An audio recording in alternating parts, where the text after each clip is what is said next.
This video is sponsored by NordVPN. Use the link on screen and in the description to get 68% off a 2-year plan with 4 additional months free. Stay tuned for more details.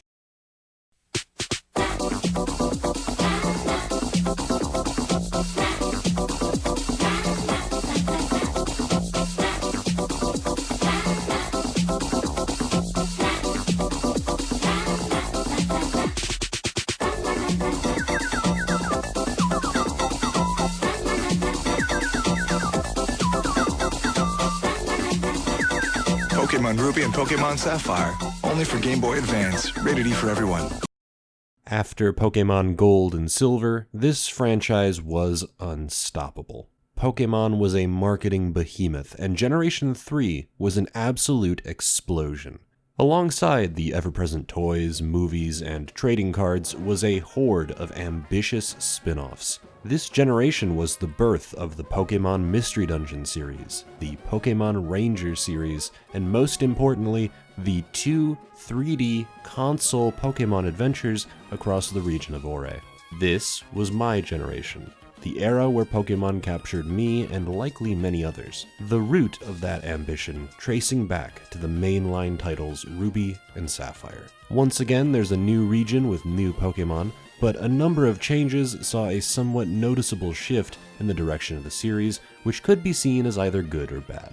I tend to think it was a favorable direction, but now I'm just getting ahead of myself. This video will be a little different. It is still primarily focused on the debut titles, Ruby and Sapphire, in order to get a more accurate picture of its flaws at the time. However, it will include a somewhat lengthy focus on Pokemon Emerald version after the broad discussion of the debut titles has concluded. In my opinion, this is the first sister release which radically altered its debut games, and those changes are big enough to warrant its own sizable chunk of the video. As usual, there will be no discussion of the remakes Omega Ruby and Alpha Sapphire. I plan to cover every Pokemon remake in one video at a later date. Let's take a dive into the Hoenn region, a Pokemon Ruby and Sapphire retrospective.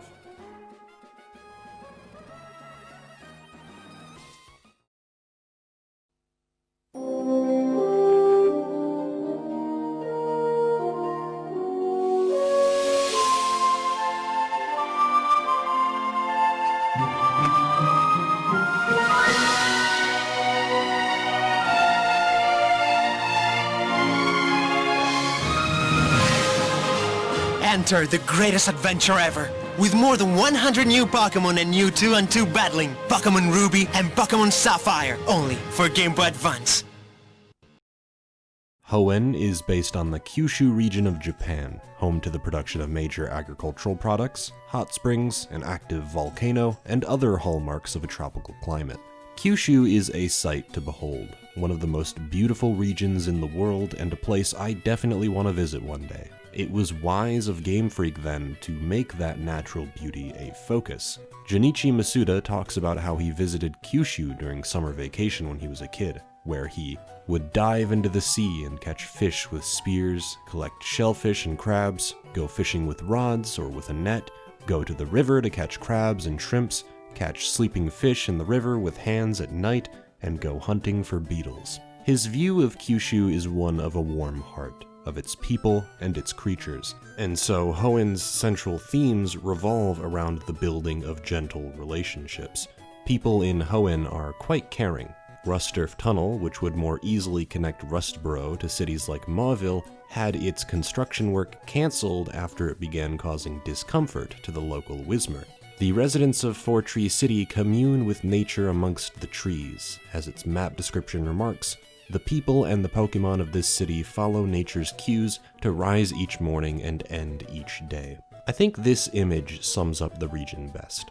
People and Pokemon having fun on the beach, a trade yard just behind them, with the towering Mount Chimney in the distance. Nature is an ever-present force in this region, something you can never escape, and learning to coexist with it is the key to happiness. Many of the Pokemon in this region reflect this relationship with nature. Ralts is meant to resemble a small child, shy but empathetic. As it evolves into Kirlia and Gardevoir, it becomes more mature and elegant. It starts to resemble a ballroom dancer, and becomes even more protective of its trainer. Its Japanese name is Sir Knight as well, so there's probably some chivalry blurring of the gender barriers going on, but I'm not going to read too much into it. Whismur is a timid Pokemon, using its loud cries as warning calls, but as it evolves into Loudred and eventually Exploud, those cries can be used to communicate feelings across long distances. While Exploud certainly is capable of causing earthquakes with its loud sound waves, the fact that it uses its sound to relay messages from city to city instead of going on rampages is pretty telling. Many Pokemon live deep inside caves, out at sea, or deep underwater, away from civilization. Trico and Mudkip are quite reclusive. Trico in particular very defensive of its territory and able to blend in with its natural surroundings. They're based on animals you'd find in more tropical settings, a leaf gecko and an axolotl. I'm a really big fan of the designs in this generation. Zigzagoon and Linoone are by far my favorite rodents of any generation. Zigzagoon can only run in zigzags. How is that not the cutest thing? That jagged light and dark brown color scheme is replicated by Linoone, but with a straighter pattern since it can only run in straight lines. They're just so wonderful and dumb, and I love them. Shiftry is a cross between a Tengu and a Nutcracker, said to arrive with harsh winds, and can read people's minds. Kinda terrifying. Snorunt is adorable. It looks like it's constantly pulling its coat over its body to warm up. It evolves into Glalie, a weird devil ice rock thing that's as rad as it is scary. Of course, I'd be remiss to mention that this generation introduced my favorite Pokemon, Absol. First of all, it's one of the coolest looking Pokemon ever, and it inspired my love of the dark typing. That scythe-like horn and the smooth white fur are just so alluring. It's majestic, but also foreboding. Let me read you its initial Pokédex entries. Every time Absol appears before people, it is followed by a disaster, such as an earthquake or a tidal wave. As a result, it came to be known as the Disaster Pokemon. Absol has the ability to foretell the coming of natural disasters. It lives in a harsh, rugged mountain environment. This Pokemon very rarely ventures down from the mountains. It sharply senses even subtle changes in the sky and the land to predict natural disasters. It is a long-lived Pokemon that has a lifespan of 100 years. All of this just sparked my imagination like no other. It's such a mysterious Pokemon. It embodies the spirit of a recluse, a loner that only journeys to a human settlement to warn of impending disaster. Its willingness to warn those around it of impending doom is very kind, despite it not always receiving a warm welcome from those inhabitants. It's a misunderstood beast of legend, one you can't quite pin down. This is my favorite part of Pokemon, the wonder of it all. I can only imagine living in a world where Absol was real, a barometer for natural disasters, an omen in physical form, one that you can catch and befriend. Our villainous force this time around are Team Aqua and Magma, depending on the version you're playing, with very similar goals. Team Magma wants to expand the landmass, and Team Aqua wants to expand the amount of water. Both of them approach these goals with a modicum of care, despite the ridiculous premise. Ultimately, they seek to help the world and its inhabitants. They've simply arrived at a faulty conclusion. It is somewhat ridiculous the lengths to which they believe the things they do about how to improve the world, but I always found their presence to be entertaining at the very least. I don't know that anyone is ever meant to sympathize with Archie or Maxie. Their motivations are simply an interesting backdrop to the adventure, one with a touch more depth than Team Rocket. You run into them a few times, they almost destroy the world, and you put a stop to them. One thing I don't like about this dynamic are the version changes. Ruby and Sapphire are the only Pokemon games to have a split team across both versions. In every other game, the evil team is the same, and so are the characters involved in the story. When you play Ruby, you'll be fighting against Team Magma, and when you play Sapphire, you'll be fighting against Team Aqua.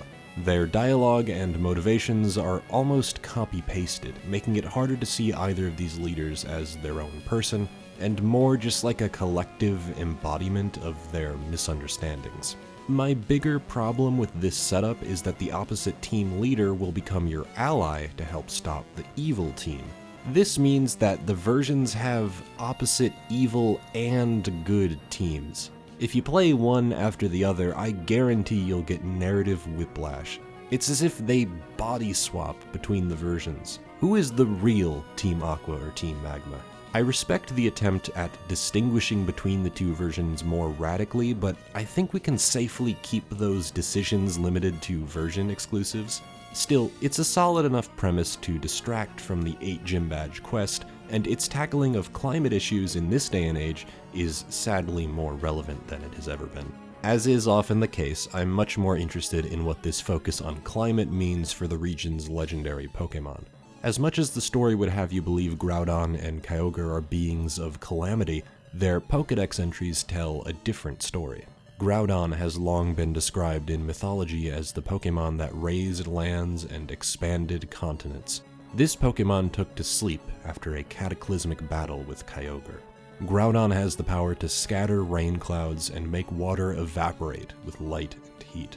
It came as a savior to people who had been suffering from terrible floods. Kyogre has the power to create massive rain clouds that cover the entire sky and bring about torrential downpours. This Pokémon saved people who were suffering from droughts. Kyogre is named in mythology as the Pokémon that expanded the sea by covering the land with torrential rains and towering tidal waves. It took to sleep after a cataclysmic battle with Groudon. Just as their capacity for destruction is highlighted, so too was their ability to help the world. They are opposite forces of nature, and though they often feud, they both must exist to preserve nature's harmony. I adore these box legendaries. They're some of the strongest the series has seen yet. They double as creation myths and forces of planetary calamity. I'm in awe of their ancient designs covered in sleek colored plates with lines of power coursing through their body. Fitting with the theme of ancient legends hidden away to keep their tremendous power at bay, the Regi trio are fascinating. Regirock is composed of many different types of rocks and can repair itself by collecting more. Regice was frozen into being during the Ice Age and has remained deep in hiding ever since. It cannot be melted. Makes you wonder why it's still weak to fire types, but I'll let that one slide. Registeel is made of the sturdiest metal known to the world. Curiously, there isn't much actually known about them. They were locked away years ago, but for what purpose? None can really say. One can only guess as to their unique origins. Finally, we reach the dedicated KingK complains about the mythical Pokemon and why limited release Pokemon are bad and dumb. This particular case hurts a lot because we're talking about one of my all-time favorites. Jirachi is so cool. It's like a genie in the lamp mixed with a fortune teller. It will grant people wishes, with the caveat being that it sleeps for thousands of years and will grow restless at the sign of danger. It's elusive in a very exciting way. I love its star-shaped design, I love its color scheme, I just want to hold it in my hands, and it's a Pokemon you can't get in-game without an event. Even more crushing, Deoxys is an organism birthed from a space virus that can shape its body into any form it wants.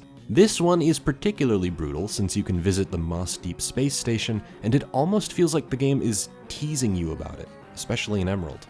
As a kid, I was absolutely convinced this space station meant something.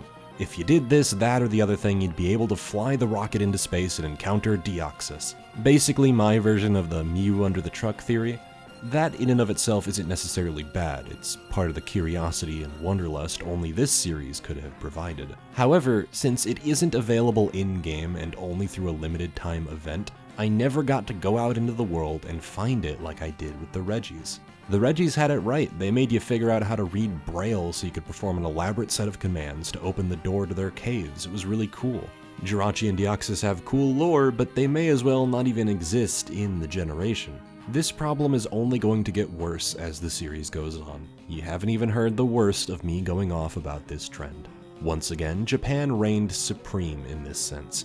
While there were American events, it took quite a while for those events to reach Europe and other countries, and the majority were still in Japan. If only there existed a way to eradicate regional barriers back in the day. Thankfully, nowadays you can use NordVPN. Regional barriers? Gone. With a single click, you can exist in any country on Earth, in terms of your internet connection, anyway. NordVPN works even in countries like China, where internet freedom is but a myth. There's no data logging, so your internet service providers can't get hold of your private information. Best of all, if you're not sure, you can always try it out with a 30-day money-back guarantee. And right now, to take advantage of a limited Black Friday deal, get 68% off a 2-year plan plus 4 additional months free. Go to nordvpn.com/KingK or use the code KingK at checkout. It's risk-free with Nord's 30-day money-back guarantee and a great gift for the holidays. That's nordvpn.com/KingK. Get the Black Friday deal before it ends. May Jirachi and Deoxys always be in our hearts.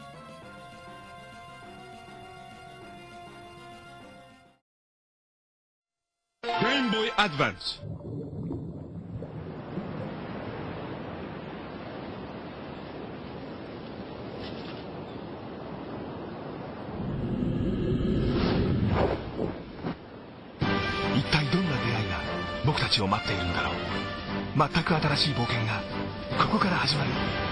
Game Boy Advance. Pocket Monster. Ruby to Sapphire. I've talked at length about the design etymology of Hoenn, how it relates to its larger themes and messages, and how the Pokemon designs often reflect that climate. It's only fitting we now talk about Hoenn's geometrical design, and how the player journeys through it on their badge quest. I don't know that enough credit is given to Hoenn's landscape design, how seamless it is to get from place to place. Your journey is sort of a spiral out from this midpoint, perpetually in circles until it all fans out into the ocean. The second city you visit has the 5th gym in it, meaning at some point, you'll need to get back to Petalburg. You don't get Fly until the 6th gym, so you'll have to get there on your own. Thankfully, everything is connected so well that it doesn't take long at all to get from Lava Ridge back to Petalburg. Simply jump down these ledges, make it to Mauville, head west to Verdanturf, travel through the Rustturf Tunnel back into Rustboro, then south through the forest and back to Petalburg. You could also journey south through the cycling road, and then have Mr. Briny take you back by sea. Either way, it's a fairly quick journey because of the various shortcuts that open up and link these initially disparate communities together. It's such a fun region to explore, closing back in on itself in a way almost akin to finding a shortcut in Dark Souls. It narrows out once you get Surf, but as soon as you reach Moss Deep and obtain Dive, the ocean is yours to explore in its entirety. Haha, yes, too much water, 7.8 out of 10. Let's get the funny memes out of the way now. Let out your laughter, connect with your inner meme for a moment. Bask in its glory. I kinda love how much water is in Hoenn. They're some of the best water routes the series has to offer. In previous games, they were basically just normal routes with water in them. They funneled you to your next destination, and that was that. Hoenn's water routes are gigantic, with many secret islands, trainers, and items to seek out. Getting lost at sea is a legit possibility with how much there is to do, both above and under the water. Diving underwater will lead you to Pokemon, into secret bases, or into closed-off islands with trainers and other useful items. There's an entire city out here floating on the water. You're never required to go here, you just can if you want to. It's around where you can activate the hunt for the Reggies, and where the mysterious Mirage Island can sometimes appear. An unfortunate side effect of the ocean is that there are a lot of water-type Pokemon, and once again 3 different water HMs. Dive replaces Whirlpool, and while it's a better move than Whirlpool, it's just a weaker version of Surf that takes an extra turn to damage the opponent. I have to save this rant for one more video. We are not yet at peak HM annoyance. The abundance of trainers on the water routes can get a little exhausting since they all pull from the same selection. You're almost always going to be using a grass or electric type to deal with them. Team Aqua and Magma Grunts have the same problem Rocket Grunts had, where they use a lot of Poochyena, Carvanha, and Zubat. Get ready to see a lot of those specific Pokemon. We once again start our gym badge journey up against the rock typing, but in this case it's so much easier to forgive since Game Freak have clearly learned to space out the time until the first gym, and have made a wider selection available to deal with rock types. Torchic, the fire-type starter, evolves into Combusken, giving it the dual fighting type to deal with Roxanne. Trico and Mudkip can deal with them without evolving, so you won't need to grind them out for the gym. If you don't want to grind evolve your Torchic though, Shroomish is available in the forest, and Lotad is available for Petalburg. You can also catch C-Dot, but I'm not a big fan of using it early game. This is the first game in the series where you must challenge every gym leader in order. There's no freedom to be had. But thanks to the design being backtrack friendly, I don't find this to be as annoying as it could have been. Plus, since there's a set order you'll fight the bosses in, level scaling works so much more naturally. The leaders themselves are pretty hit or miss in their difficulty. Norman, Winona, and Wallace are quite challenging. Norman's Pokemon pack a ridiculous punch, armed with the bulk to survive multiple hits. Slacking generally is a monster of a Pokemon, even with his Truant ability drawback making it so he can only attack every other turn. The gym itself is built around stat rooms, where the trainer will focus on raising a specific stat. It's a fun way to teach you that you'll likely need to use stat boosting or stat lowering moves to survive, since Norman's Pokemon are only weak to fighting, a physical type up against a physically defensive Pokemon. Despite his brazen use of Love Disc, Wallace has a pretty good spread. Milotic is a fairly bulky Pokemon, Whiscash nullifies its electric weakness. It's not the most difficult fight in the game, not by any stretch, but at least he has a lot of interesting typings and some rare, bulkier Pokemon. Winona is the peak of the gym challenges. She has 4 unique dual typings. Swellow allows for a normal type attacker that doesn't have a weakness to fighting types. You can't give it a status condition or its attack will be raised by 50%, and with its base speed of 125 you probably won't be outspeeding it unless you paralyze it. It makes using an electric type a bit of a risky play, since most electric type moves have a chance to paralyze. Next, she uses Skarmory, a steel flying type. Skarmory is famously defensive, its typing is extremely effective. It eliminates the steel weakness to ground and fighting with the flying type, and eliminates the flying weakness to rock with the steel typing. It has access to Steel Wing, so you can't just use a rock type, and forces you to use a special attacker to bypass his defenses. You'll likely need an electric type to break through. Which brings us to Altaria, a specially defensive bird with the dual dragon typing. It would be helpful to carry an ice type to exploit that 4x weakness, which you can only really get at the game corner, so good luck with that. And you'll want to do that quickly, since it's built around spamming Dragon Dance. If this thing gets set up, it is a force to be reckoned with. I'll admit that Pelipper isn't amazing or anything, but it continues the pattern of a unique typing with a different stat specialization. Each of Winona's Pokemon changes her weaknesses, thus changing which Pokemon you'll need to use. She has a physical attacker, a special attacker, a defensive wall, and a specially defensive wall, with a diverse move pool and some scary strategic combinations. She is the ideal monotype gym leader because there isn't a clear solution. You'll need a variety of Pokemon to win. I almost always struggle against her. Compare Winona to Flannery. Slugma, Torkoal. The curse of Blaine's past has come to haunt Flannery in an even more extreme fashion. At least she uses one of the new fire types in Hoenn. To be charitable, this isn't really Flannery's fault. Fire types available in Hoenn include Blaziken, Magcargo, Camerupt, Torkoal, and Ninetales. Not a lot of great options here, but even then, she could have had a Magcargo instead of 2 Slugma. She could have had a Camerupt, a new Hoenn fire type. Maybe this is controversial, but she really should have also had Combusken. I understand that your starter should be special, only you and your rival should have one, whatever. Random damn trainers have had starters before. A gym leader would totally use a starter Pokemon if it fit their monotype. Anything would have made her less pathetic. Watson suffers from a ground type will end my career syndrome, since he has literally nothing to deal with ground types. In the generation that introduced abilities, one of which nullifies ground type moves, it is absolute horseshit that Magneton doesn't get Levitate. Even if he had Levitate, he's still weak to both fighting and fire. At least give Watson a Chinchou or something for the water typing. This is just sad. Not like it'd help him much, but he doesn't even use Manectric, the debut Hoenn electric type with static, which could have paralyzed the player. Nah, I guess he's just Cantonian. Monotype gym leaders are always beholden to whichever Pokemon are available in the region. As you'd imagine, not every type gets the same treatment. I won't be the first to say this, but gyms have needed a serious rework for many, many years. My approach to team building in Ruby and Sapphire ironically presents two different solutions to this dilemma that inherit the spirit of what these battles are supposed to be. My team for Sapphire was a monotype water team: Swampert, Gyarados, Walrein, Gorobus, Ludicolo, and Crawdaunt. Figured this is the gen where a monotype water team would be the most effective, and since it's in the version where Kyogre is going to drown the world in water, we needed a team that could survive that apocalyptic event.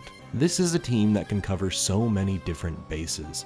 Each one has a unique dual typing and can learn a variety of different moves. Swampert is the best starter from a pure usage standpoint.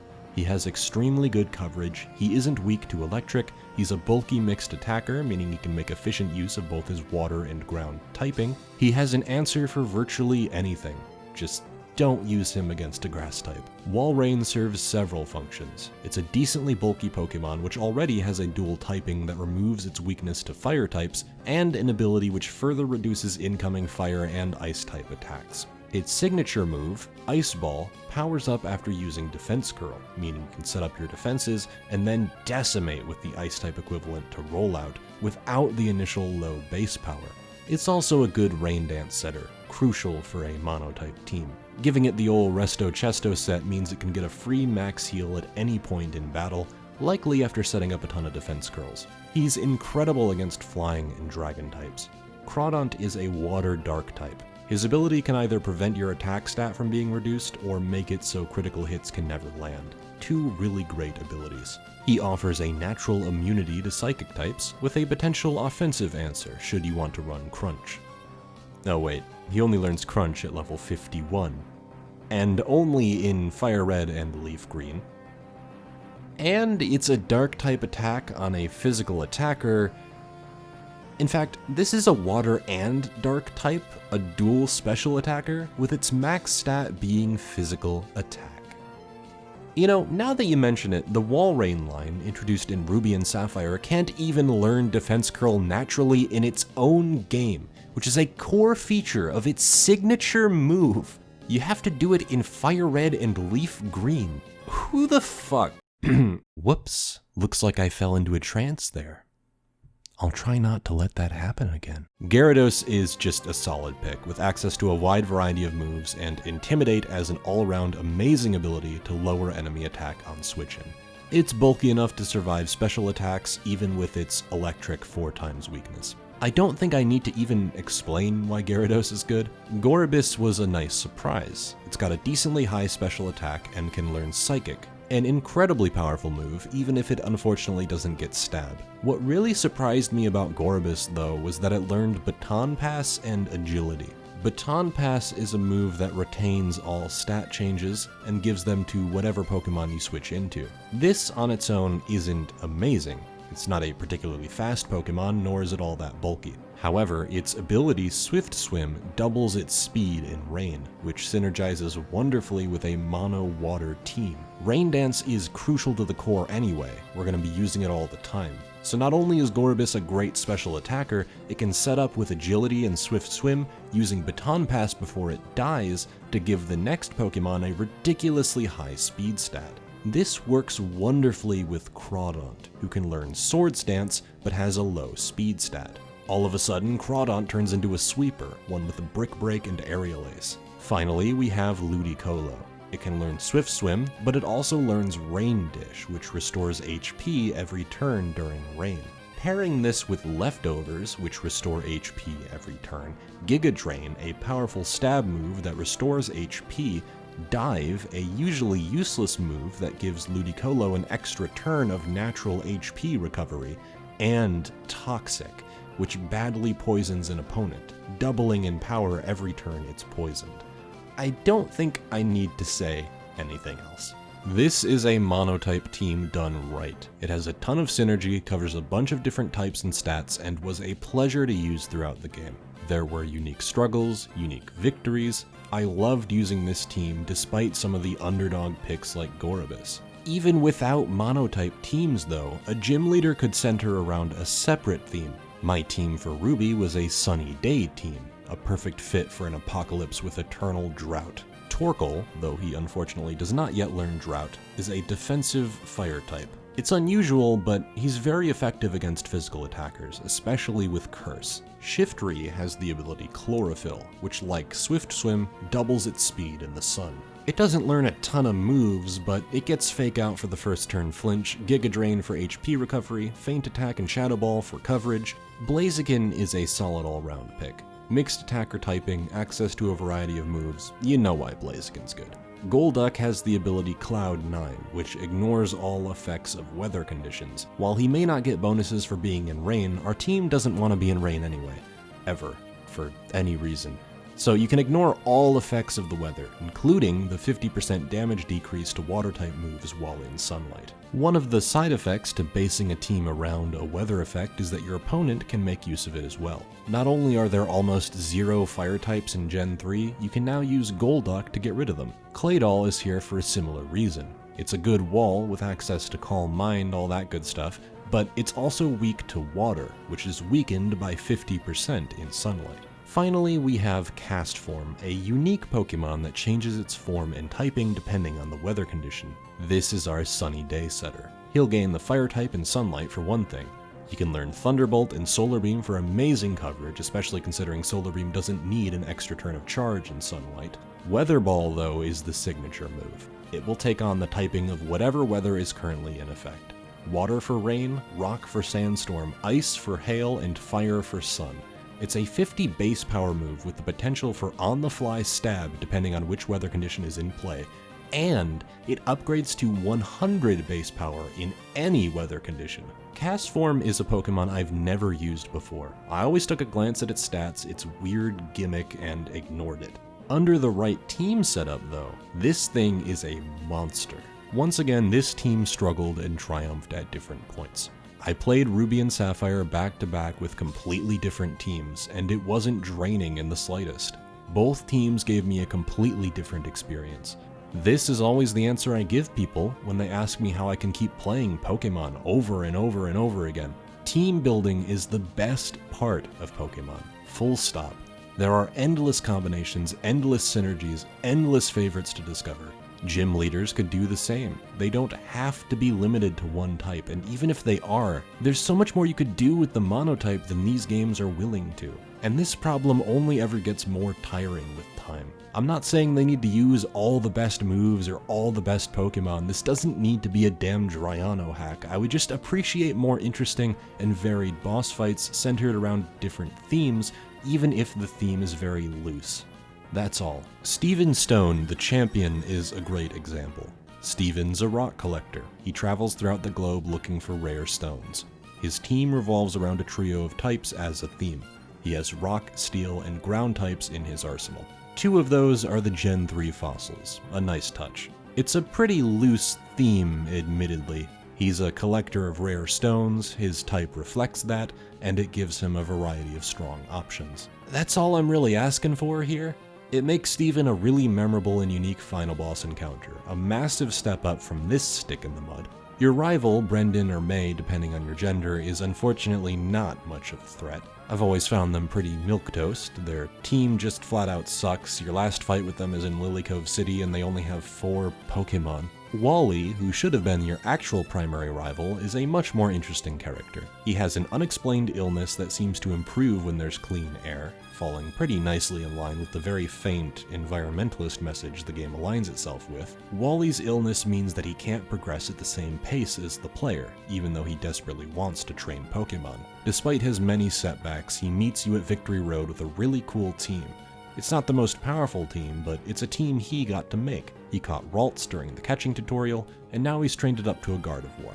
He's got Roselia, Delcatty, Altaria, and Magneton. It's a wide range of types, a pretty good team, one which he managed to pull together despite his illness. It really sucks he couldn't have been the focus. He barely shows up, making his Victory Road appearance feel kinda unearned. His story also mirrors Brendan and May's story in the sense that they're not hardcore battlers with a team of super strong Pokemon. They both just want to get out there and train Pokemon. Wally could have filled all those roles with the added benefit of struggling with his illness. He braved so much to make it to Victory Road. It's commendable. A feel-good story.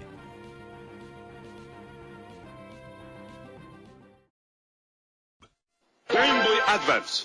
えこれ見て。どんな出会いが僕たちを待っているんだろう。全く新しい冒険がここから始まる。ポケットモンスタールビーとサファイア。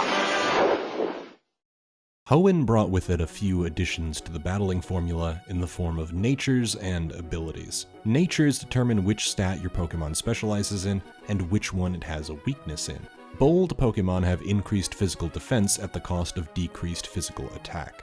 Jolly has an increase in speed at the cost of decreased special attack. Abilities give your Pokemon an extra effect. Levitate gives your Pokemon an immunity to ground-type attacks, Intimidate lowers the opponent's physical attack by 1 stage, Flash Fire absorbs Fire-type attacks and powers up your own Fire-type attacks in return, Guts increases your attack stat when you have a status condition. There are too many to list, but there are a lot of interesting ones. I think we're at the point now where there's a lot more to team building than simple Pokemon choice. Some Pokemon have multiple abilities to choose from, and they all pull from a list of 20 different natures at random. I usually just roll with it. If a Pokemon has a really bad ability, I'll take it along with me anyway, because it's part of the narrative I create for myself as a trainer. As far as I'm concerned, my Pokemon is the runt of the litter. He has a lot more training to do, and a lot more to prove. These changes add a lot to your battle strategy. Now you have to be aware that your opponent has an ability, and you'll usually need to play around it. Coughing and wheezing are no longer weak to ground types due to Levitate. Carvanha and Sharpedo do damage to Pokemon that make physical contact with Rough Skin. Wobbuffet's Shadow Tag prevents a Pokemon from switching out of battle. Not only will you be up against all new Pokemon, they'll have abilities you'll need to work out. All of the existing Pokemon have been given abilities as well, adding not only to the possibilities you'll see in combat, but to the possibilities you'll have for team building. Will you raise a gang of underdog misfits or a battle-hardened team of all-stars?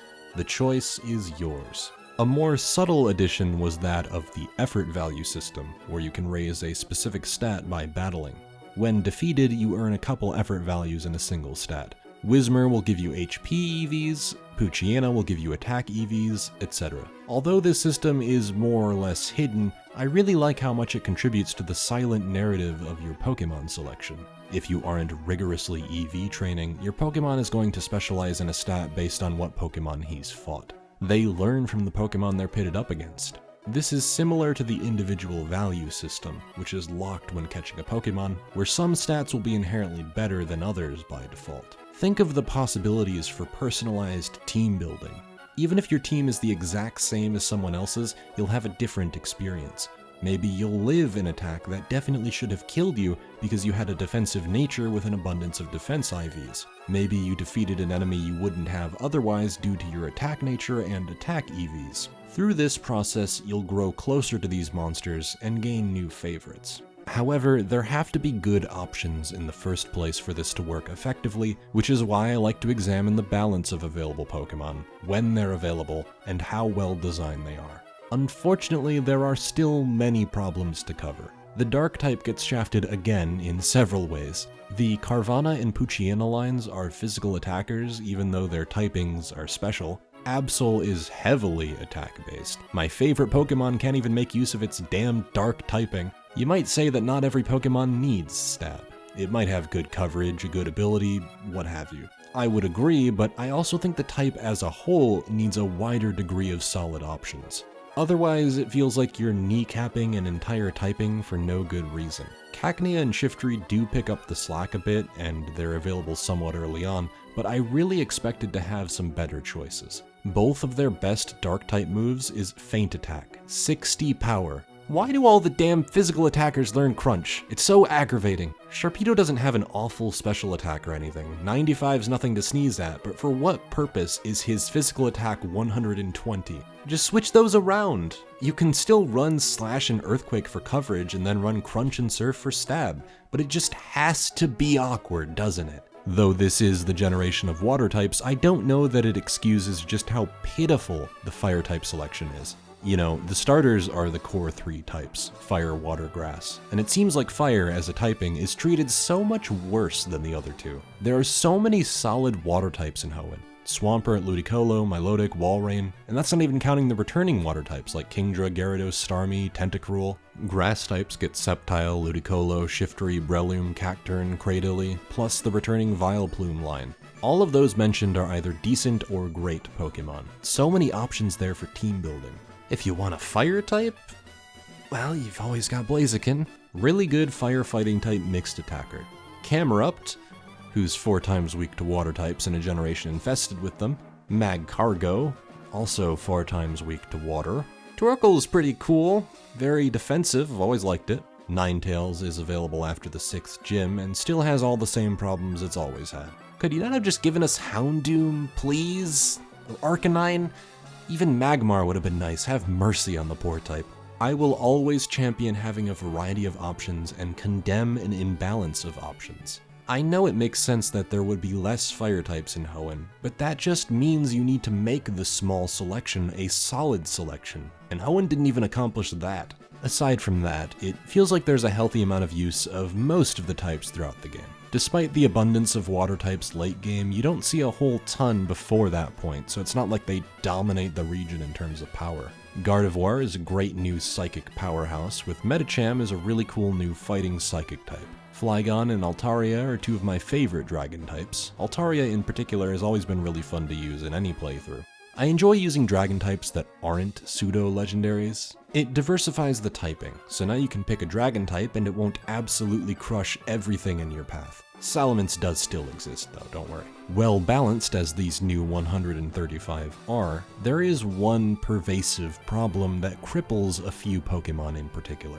Generation 3 introduced double battles.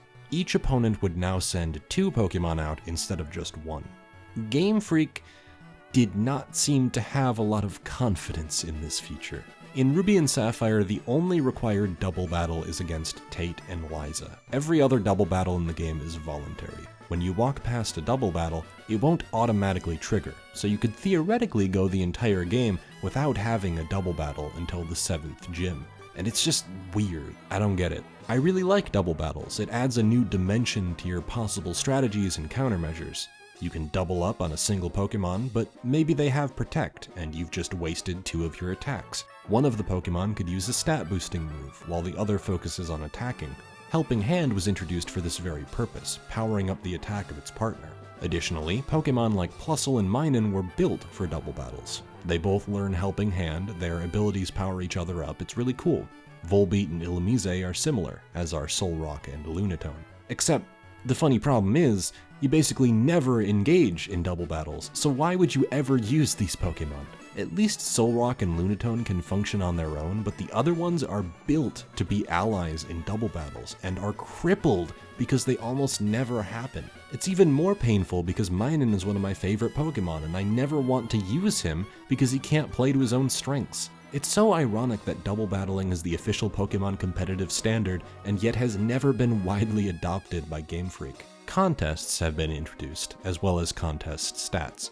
Each move has a contest stat like Cool or Beauty associated with it for contest use, and each Pokemon will specialize in a set of contest stats. I think this is a really cool addition for players that like to collect more than they like to battle. It's not a difficult side mode, you basically just need a Pokemon with a lot of the same contest stat moves. You'd probably bring a lot of beauty moves into a beauty contest, for example. Moves do have unique secondary effects in contests. Leer can stop the crowd from getting excited, Rage can be used more than once without boring the judge, since you're encouraged to use different moves each round for more points, Mean Look causes nervousness. A lot of ordinary moves become very useful in contests, and I think it's cool that you can build a Pokemon specifically for contest domination. Unfortunately, there's really no in-game incentive to do this other than the player's own satisfaction. The win condition is still battling-centric. Which makes complete sense, by the way. I'm not suggesting that there would even be a way to make contest participation a win state. You'd basically be ignoring how everything is primarily framed. The story, evil team, trainer battles. It's a fun side attraction that I wish had more of its own satisfying narrative to it, and that's all. Ruby and Sapphire have a lot going for them, obviously. They're a fantastic step up from Generation 2 in many, many ways, despite a few stumbles here and there. But what if I told you this isn't even their final form?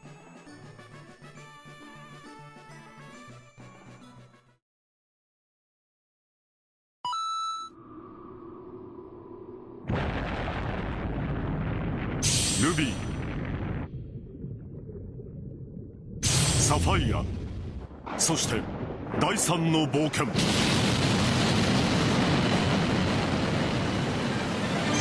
ポケットモンスターエメラルド。公園地方に残されていたもう一つの冒険。そしてバトルフロンティア。戦略を駆使してバトルドームやバトルチューブなど7つの施設を全て勝ち抜け。グラードンと海洋ガが激突するとき、レックウザが目を覚ます。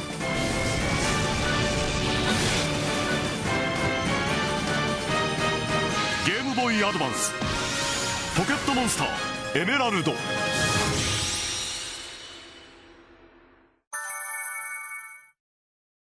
In the past, I've glossed over the sister versions. I talked about what made them different, their various improvements. They were a very small part of the video though, since they were fairly incremental upgrades. Pokemon Emerald version is such a huge upgrade in so many ways that it deserves a significant portion of the spotlight. There aren't just small tweaks, like the addition of many Gen 2 Pokemon to the Safari Zone, like the aforementioned Houndour.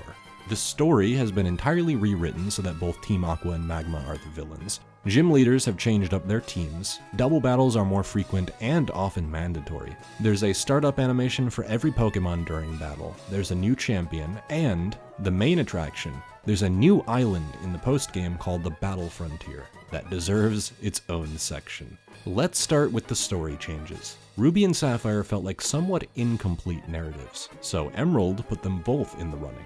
Now you're competing with two evil teams who are also competing against each other. Since you're fighting against both of them, you get more variety throughout the game, oscillating between Aqua and Magma grunts fairly regularly. You get to fight both Archie and Maxie, you get to see the world on the precipice of apocalypse as Groudon and Kyogre clash, accompanied by both Archie and Maxie realizing the error of their ways. It's a much cleaner way to tell this tale, pitting two extreme ideologies against each other to demonstrate how far removed from reality they both are and how futile their conflict is. You can actually discern the difference between Archie and Maxie, between their organizations and stated goals, as well as their methods. Their secret bases are different, they attack different buildings, they feel like two distinct factions. In Ruby and Sapphire, they both just swapped roles in a play. It was really jarring. Emerald doesn't increase the caliber of the writing on display or anything, it just cleans up the messiness, heightens the stakes and spectacle, and leaves you with a more satisfying tale than you would get in either Ruby or Sapphire. However, there is one crucial decision that will always boggle my mind, something that will keep me up at night for the rest of my days. Steven Stone is a really cool champion, with a themed team reflecting his hobby. Why did they replace Steven with Wallace? Sure, he has a fun mono water team, but it feels more like he's an Elite Four member now, not a damn champion. I really love the changes to the gym leaders. Tate and Liza get 2 extra Pokemon, Claydol and Xatu, so that their battles don't end in 5 seconds. Flannery still ain't great, but at least she uses a camera up to now. Watson uses Manectric. It's beautiful, truly. Winona loses Swellow for a Swablu and Tropius though, which is kinda lame, but at least her unique dual-typing theme is maintained. Juan also has a much better team than OG Wallace. Kingdra and Crawdon is a nice glow-up, but it makes it all the more annoying that Wallace is the champion because you ostensibly have 2 water-type boss fights. At that point, I can start to understand the complaints about too much water. As if most of those team changes weren't cool enough already, all of the gym leaders have rematches with better teams the more often you fight. Some of their final rematch teams are awesome. Flannery has Arcanine, Magcargo, Houndoom, Rapidash, Camerupt, and Torkoal. About the best you could possibly do in this gen without giving her Blaziken. Winona uses Noctowl, Tropius, Pelipper, Skarmory, Altaria, and Dragonite. Still a better dragon user than Lance. I will die on this hill.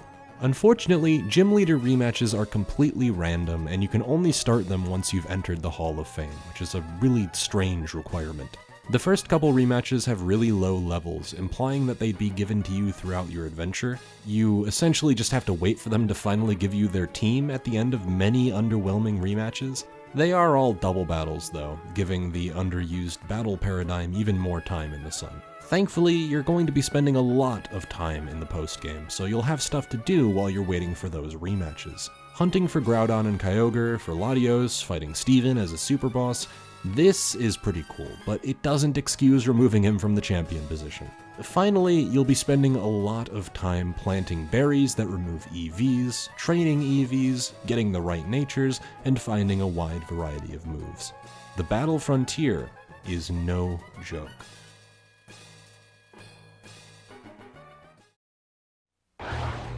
You've mastered every Pokemon move. Sleep powder. Rock throw. Confuse ray.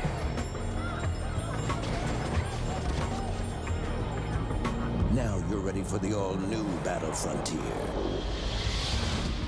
Take on your biggest challenge yet in Pokemon Emerald, only for Game Boy Advance. Rated E for everyone. The Battle Frontier is a post-game island the player can visit after conquering the League Challenge, one that houses several facilities that further test your mettle. In the main game, you don't even need to know that EVs exist. You'll never pay attention to natures, and you'll pick your favorites. For the Battle Frontier, though, that is insufficient. This island is for aspiring masters. You're practically required to EV train, and you'll need a team of all-stars to contend with the best that Hoenn has to offer. All of your opponents will be using competitively viable sets with maxed out EVs and interesting synergies. Compared to the hit-or-miss difficulty of the main game, the Battle Frontier feels like a completely different ballgame. I constructed a team of the absolute best: Swampert, Salamence, Gardevoir, Breloom, Dusclops, and Lanoon. Granted, Lanoon was just there for moral support, but he's thankfully very good at being cute. You need Pokemon that can hit hard. Swampert and Gardevoir are my special attackers, whereas Salamence and Breloom are my physical attackers. They have really good coverage, I can hit practically anything. Dusclops, then, is defensive. He's there to inflict status conditions, and to use Nightshade for fixed damage in the rare case where we have absolutely no solid offensive options. I put in the time to grow the necessary berries to reset their EVs and exterminate the local Corphish, Spinda, and Wingull populations just to meet the baseline requirements to obtain the symbols. I completed my team of champions and went on to challenge the Frontier Brains. The Battle Frontier houses 7 facilities that each operate in a unique way. We'll start with the simplest of them all, the Battle Tower. What you see here is what you get. Fight 7 trainers in a row and record your streak. The Battle Tower is no-nonsense Pokemon battling. Either you're up to the challenge or you're not. Enemy Pokemon will have berries that cure status effects, berries that increase stats at low health, leftovers. They will always have a useful held item, often paired with a set of moves that synergize well together. Rest and Chesto Berry, dubbed as Resto Chesto, is fairly common amongst attacking Pokemon. So too is Persim Berry Petal Dance, nullifying the confusion side effect that comes with Petal Dance. Even with my team of all-stars, I ran into a lot of sticky situations, battles I had to claw my way out of with superior strategy. Milotic is a beast of a water type. Surprising bulk, great move pool, and is a major threat to most of my Pokemon. It has Ice Beam, 4 times effective on Salamence, Surf, neutral stab on Swampert, and has Mirror Coat to reflect any attacks it's weak to, like my Gardevoir's Thunderbolt. Dealing with Pokemon like this was exhilarating. It's such a rush to win against actually competent teams. Of course, a lot of the early trainers in the Battle Tower are made to be easy, so the difficulty can ramp up naturally. Even then, you'll still run into the occasional would-be fodder that can potentially wipe out one of your team members and put you in a precarious spot. Since you can only bring 3 Pokemon with you, the battles progress at a steady pace. If they're overstaying their welcome, it's probably a pretty intense battle anyway. Nothing can better exemplify the strengths of the Frontier than the Frontier Brains, in this case, Annabelle. Her Silver Symbol team alone is terrifying. Alakazam with the Elemental Punches and Bright Powder to lower accuracy, Entei with Fire Blast, Calm Mind, and Roar to force a switch, and Snorlax with Belly Drum, Yawn, and a Quick Claw for a devastating offensive wall. I needed a very sound strategy to win this battle. Ice Punch would obliterate my Salamence, meaning I'd have to switch into my Dusclops, since it was much better than Swampert at taking hits. From there, I'd confuse it, poison it, take the Synchronize hit, and whittle it down with Nightshade. Once Alakazam was dealt with, Swampert was built to take on Entei before it could set itself up for destruction. Finally, I had both Swampert and Salamence to deal with Snorlax, both of which had enough physical attack prowess to defeat it before it had time to use its scary belly drum attack boost. This is just for the silver symbol. Her gold symbol is, in some ways, even scarier. Though some trainers have really weird strategies that are easily taken care of, the fights that shine in the tower really shine, and the lack of gimmicks makes it the perfect place for pure battling, especially when the challenge ramps up in the higher streaks. It's also one of the many facilities that accepts double battles, so you can use strategies that are completely unique to the format. Branching outward from the tower, each facility has a gimmick placed on the traditional art of battling. Only one of them is a failure in my opinion, and that's the Battle Palace, where Pokemon choose attacks for themselves based on their nature. At face value, it's already pretty bad. You can't even choose what move your Pokemon's going to use, so already you have absolutely zero strategic sway over the battle. Most of the time you're spamming the A button and praying. However, I think the worst part about the palace is how it utilizes natures. Depending on your Pokemon's nature, they will tend toward attack, defense, or support. Defense moves are usually stat boosting moves like Iron Defense, Acid Armor, Safeguard, but can also include moves like Sandstorm. Support moves are the opposite, they usually lower the opponent's stats. Leer, Stun Spore, stuff like that. Attacking moves are all moves that do damage, essentially. Your nature will determine the percentage chance that a Pokemon will pick a move from one of these categories. If you don't have a move of the type that the Pokemon selects, it will either pick a move at random, or do absolutely nothing. The Battle Palace is so far removed from the rest of the frontier that it hurts. Building a team for the Battle Frontier is fairly straightforward, so I can understand incentivizing natures that are less than optimal. Maybe you don't always want the best attacking nature or whatever. In practice though, the Battle Palace is the only facility that needs you to have weird natures to make the most of it, and natures cannot be changed. In some facilities, you might want to change moves or even change the Pokemon you bring with you to adapt to problematic strategies. This is all fairly easy. You can swap out moves and items with the BP you accumulate in the facilities.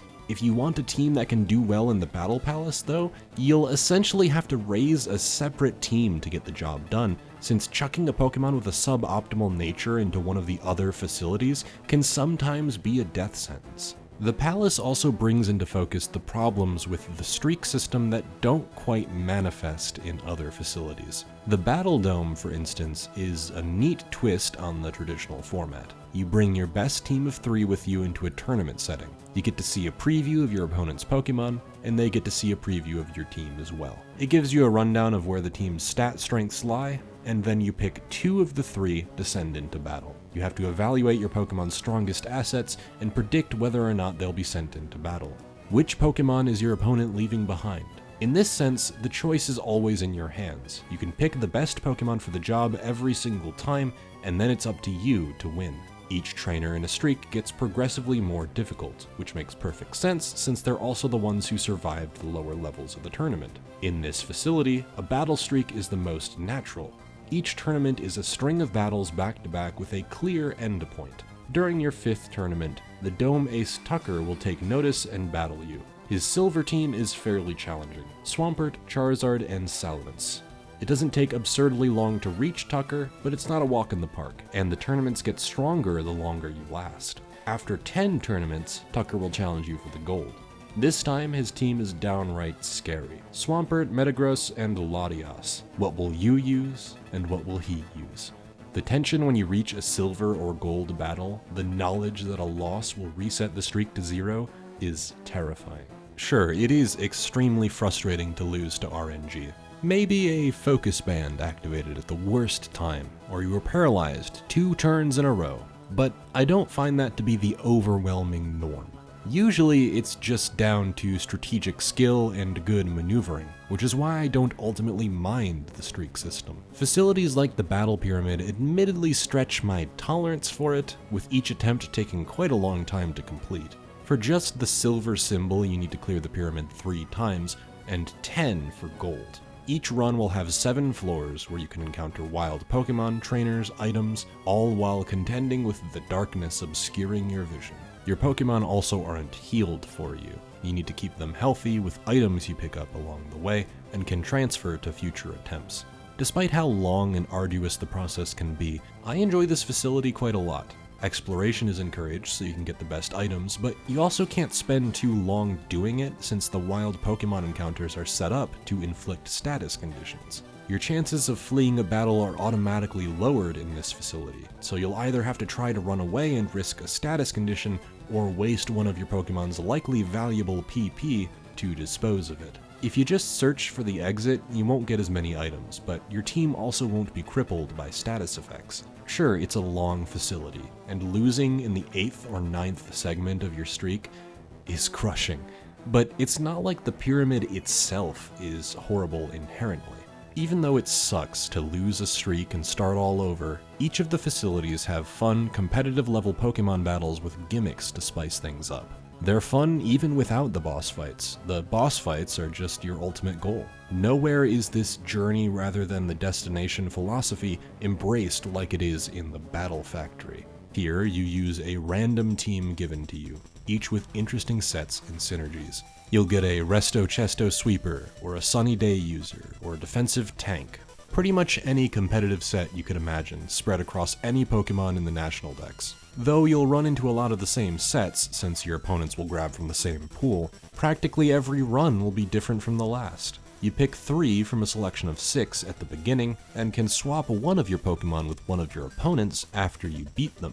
Slowly but surely, you can construct a team with interesting synergies that can tackle any challenge thrown their way. This facility has by far the most staying power. If you get the gold symbol in the battle tower, for instance, there's not much reason to keep challenging the tower. The battles are fun, sure, but you've already achieved your goal. After you get the gold symbol in the Battle Factory, though, you can keep coming back since you'll always have a different experience. You get to use a variety of Pokemon, each with different movesets and strategies. If anything, this is a contender for the strongest facility in the Frontier because of how accessible it is. For the other facilities, if you don't EV train, you will lose.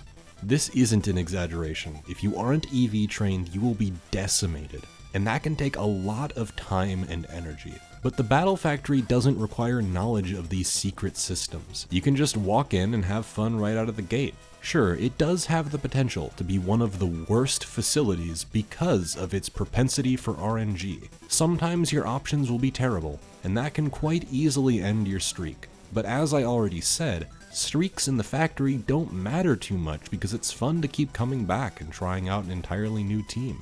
Since Noland uses a team of random Pokemon anyway, the silver and gold medals don't mean too much in the grand scheme, other than bragging rights. In all of these cases, the streak system's alright. It can be fun, or it can be disregarded. In the Battle Palace, where you can't select your moves, the streak system is a nightmare. Your streak can just end because your Pokemon decided to do sweet FA. Battles can last decades if you and your opponent are dumb, cycling through non-damaging moves or just not selecting them at all because of their nature. Though not nearly as frustrating, the battle arena is fairly underwhelming as well. Each one-on-one encounter is given 3 turns of battle, after which, if both Pokemon are still standing, they will be judged. Whoever loses will be knocked out, and then the next battle begins. The judging criteria are split amongst 3 categories: mind, body, and skill. You get points in mind for selecting attacking moves, skill regards a Pokemon's accuracy, so missing a move will deduct points, and body concerns the amount of HP remaining when compared to how much HP you had when you started the round. This all sounds great, but I find it often doesn't end up mattering much. If you knock out the opposing Pokemon, the judging doesn't even occur, you just move on to the next round. Whenever judging does occur, since it only really concerns the immediate round, whatever happens is fairly inconsequential anyway. Maybe you lose your Pokemon, but you can send the next one out and your opponent is still at the same health it was at previously. It's not a bad judging system. I like the idea of rating your Pokemon based on their performance, and whenever it does happen I find it to be a cool twist. It's just a bit underwhelming. And because I've completely run out of transitions, the final facility is the Battle Pike. Here you pick from a selection of 3 rooms, each with randomly generated results. Now, I'm not going to get into the specifics here, but here's the general outline. The NPC in here will tell you what one of the rooms possibly contains, and depending on her dialogue, one of 2 outcomes will occur. For instance, if she senses a trainer, that room will have one of 2 possibilities. Either it will be a trainer battle, or it will be a healing event. This is another facility where your Pokemon are not healed, so healing events are extremely valuable. You'll find yourself in a lot of situations where you either pick a relatively safe option, or risk it all for a full heal or an empty room. This is one of the rare facilities where, if you're lucky enough, you can complete a full streak without entering a single battle, so it's fairly unique in that regard. I think this is a really fun facility. Weighing the risks is fun, biting the bullet and getting rewarded for it is satisfying, and getting punished for it makes sense. The most punishing rooms are the ones that inflict status conditions, but since your chances of being able to find a room with healing in it is pretty decent, it's not often you'll be floundering around with your team on the brink of death. I acknowledge that with supremely bad luck it could happen, but getting to the silver symbol at least wasn't too much of an ordeal for me. Honestly, I'm surprised by how solid these facilities are. The Battle Palace is the only one I don't enjoy doing. The rest are either average in the case of the Battle Arena, or excellent in the case of the Battle Factory. They all have really fun boss fights with crazy teams to contend with, and if you ask me, it's an incredible reward for going through the arduous process of EV training. Not only that, it's a wonderful way to teach the player about building competitive teams. You'll run into a lot of unique strategies, some of which you might even want to use competitively. Now, finding people to battle in this day and age is probably next to impossible, but hey, Pokemon Showdown has competitive tiers for all of the generations, so you can always go on there for team building. Their scenes are surprisingly active. I can say with absolute certainty that the Battle Frontier is as excellent as people say it is, and it's a sin that Omega Ruby and Alpha Sapphire did not have it. It makes for one of the strongest post-games in the entire series. I really love Generation 3 if you couldn't tell. I love the region, I love the Pokemon, and perhaps the reason why I'm so enamored by it is because it was my first generation. Maybe it's why so many of my favorites are Hoenn Pokemon. Maybe it's why so much of the music gives me that tingly feeling inside. It was my introduction to this truly fantastical world of mythical creatures, and though I try my best to look at it as fairly as I possibly can, I'm always gonna think back on it all fondly. There were a lot of missteps. This was one of the only generations where you couldn't transfer your Pokemon up from prior generations. It was just impossible. All your favorites would be stuck on the Game Boy forever. HM usage is even more frequent and annoying, as is the asinine way in which physical and special distinctions are made by the typing.